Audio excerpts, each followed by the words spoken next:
Chapter 12.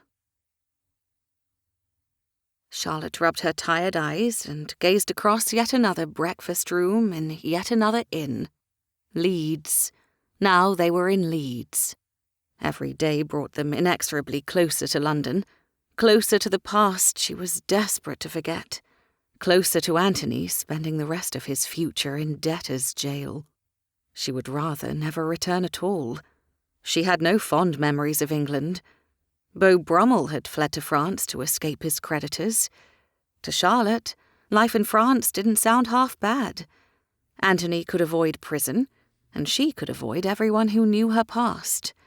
They could present themselves as a perfectly respectable country couple, with no particular pretensions to grandeur, and nary a sordid scandal in their completely fictional history. To her, it sounded like heaven, but to Anthony, hell.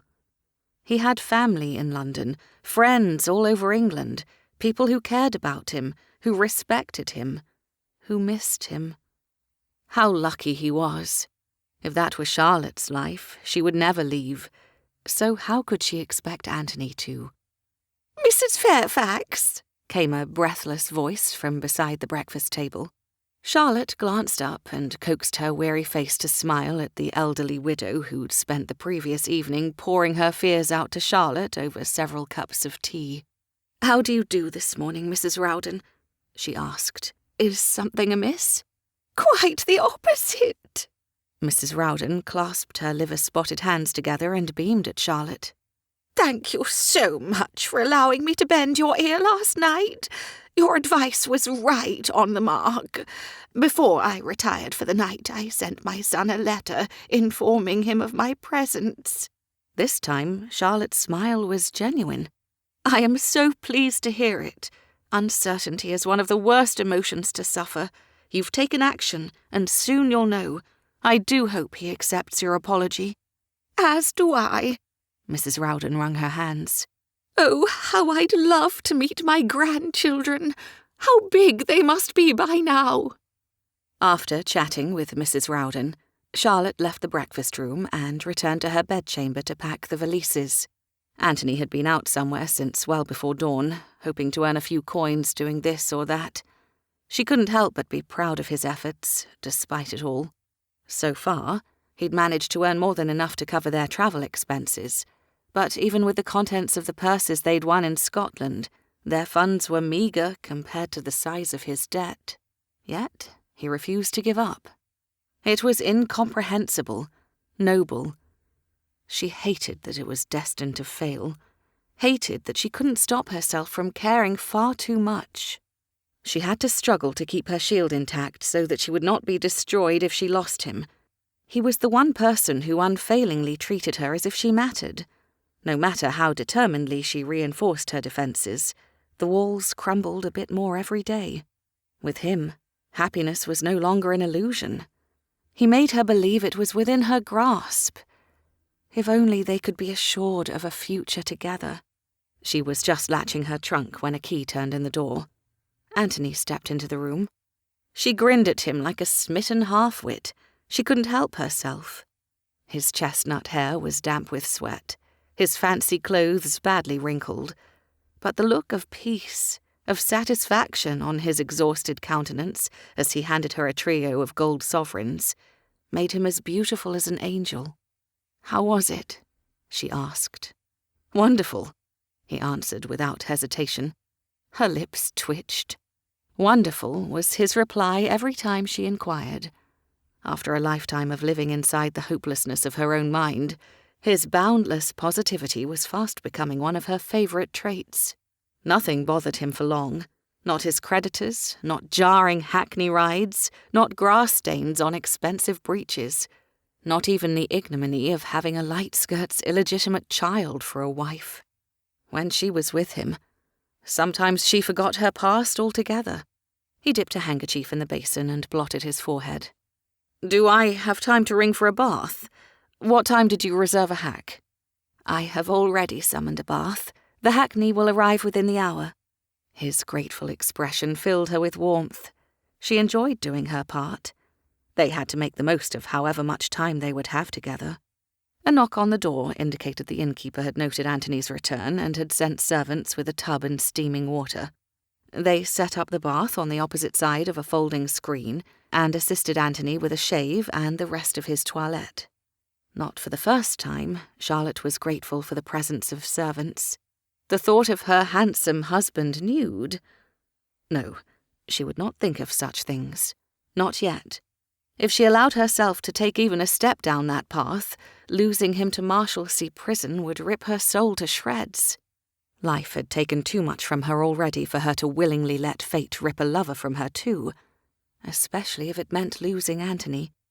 "I saw you holding court in the common area last night," he called from the other side of the privacy screen.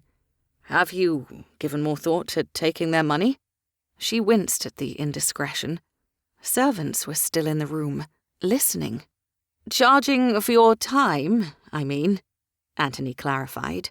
She knew what he meant, and now so did the footman freshening his bathwater. Charlotte sighed. She doubted Anthony even registered their presence. She, on the other hand, knew all too well what it was like to be invisible. For everyone's sake, private matters were best left private. "Can we discuss this later?" she called back. "If you're worried about trade not being good ton," he continued blithely, "you're not ton and you never will be. Try to be practical." She gritted her teeth. His honest words stung. She knew she would never be high society. She just wanted to be a member of regular society, to not give anyone any other reasons to look down their noses at her and judge her. Her nails bit into her palms. Even the footman tending Anthony's bathwater now knew not to mistake her for someone respectable. Rather than open her heart in front of servants feigning deafness to the one-sided conversation, Charlotte threw herself diagonally across the mattress and closed her eyes to calm the familiar wave of embarrassment and powerlessness. Deep breath in, slowly let it out. She blocked out Anthony's opinions and the sound of bathwater, and instead concentrated on relaxing her toes inside her tightly laced half-boots, then her ankles, then her legs. She imagined herself floating weightless as a cloud as each section of her body relaxed into nothingness. Her shoulders, her neck. Now even her cares could slip away one by one until all that was left was peace. When she opened her eyes, the bath and the servants were gone, and Anthony was at the mirror, folding his neckcloth. He glanced at her in the looking-glass. "Were you asleep?" "No." She sat up and repinned a stray hair. "I just turned off my senses for a bit.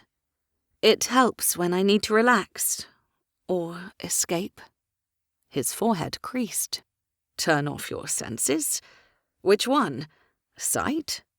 She shrugged. "Sight, sound, sensation, all of them." He turned to stare at her. "You can do that?" She set down her pins. He was right. She would never blend with society.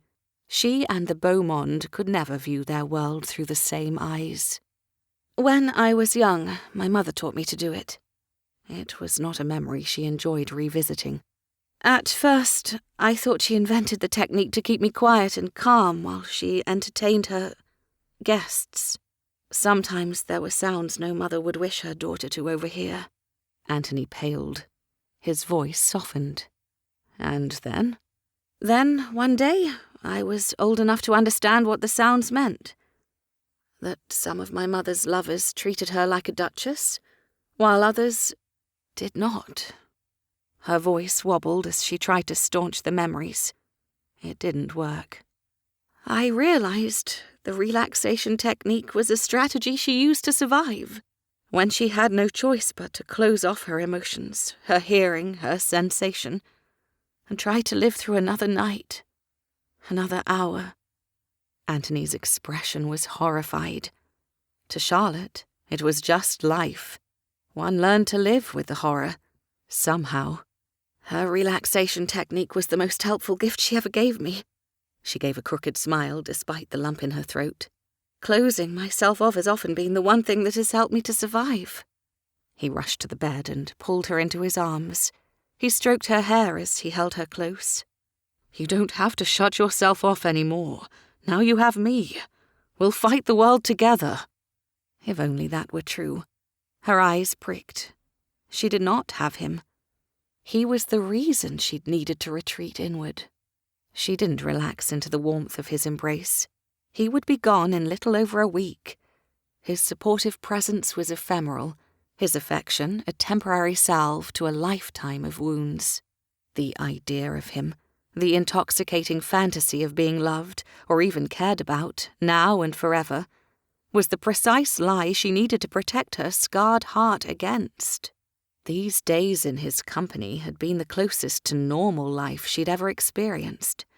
She longed to believe it could last, but there was no denying the truth. They had less than a week left. A knock sounded upon the door. "Mrs. Fairfax, your hackney is here." Grateful for the interruption, she sprang out of Anthony's arms to open the door. A pair of footmen lifted their luggage and hefted it out to the street. Charlotte hurried to follow. Anthony reached her side in an instant. He placed her hand on his arm, but asked no further questions, made no hopeful promises. Perhaps he didn't have any. Or perhaps he'd realized some truths were better left unspoken. As they crossed the common area toward the exit, footsteps rushed up from behind them, and a strong hand nearly jerked Charlotte's arm from its socket. She spun about in alarm. A wild-eyed Mrs. Rowden stood before her, tears streaming down her face. "Mrs. Fairfax! Oh, Mrs. Fairfax!" The widow swiped at her cheeks. Charlotte's heart twisted. The poor woman must have received terrible news. But no matter what the outcome, Charlotte's advice had been sound. Once Mrs. Rowden knew where she stood with her family, she could finally move on. "Your son responded to your letter?" "Tea," she whispered, as if that single syllable held all the power of the universe. Her breaths hitched. "He's invited me for tea this very afternoon. It's not an invitation to stay overnight, much less to spend a few weeks with them, but it is more than I dreamed. My grandchildren will be there. I'll finally get to meet them." Joy coursed through Charlotte's tense muscles. "That is marvellous. I was so worried about you. I'm glad we ran into each other again so that you could let me know." "I don't just want to tell you, I want to thank you." Mrs. Rowden fumbled for her reticule and thrust the banknotes therein into Charlotte's hand. "Money doesn't begin to repay your kindness. You've given me my life back. You've given me my son's life and my grandchildren's lives. Bless you, child. I will never be able to thank you enough." Words failed her. "Thank you again." Mrs. Rowden gave Charlotte a warm embrace. "I wish you Godspeed." Charlotte's head was topsy-turvy as the older woman rushed off to prepare herself for her tea. Mrs. Rowden credited Charlotte with reuniting her family and had hugged her in thanks, in front of witnesses. "That was incredible," she mouthed as Anthony helped her into the coach and climbed in beside her. She still couldn't quite comprehend what had just happened. He rescued the banknotes from her trembling fingers. "I'll be damned," he breathed in obvious shock. "She gave you £20. Charlotte hadn't even thought of the money. She was still floating at the experience of being seen, remembered, appreciated. Mrs. Rowden had not just sung Charlotte's praises. She'd acknowledged her publicly, in front of everyone. She'd treated Charlotte like an equal. £20, Anthony repeated, his wide eyes stunned. For one piece of advice. His words punctured Charlotte's fog of pleasure. She seized the notes from his hand to count them herself. 18, 19, 20. Her mouth fell open. She clutched the bills to her chest. Mrs. Rowden had given her £20 for helping her reunite with her son.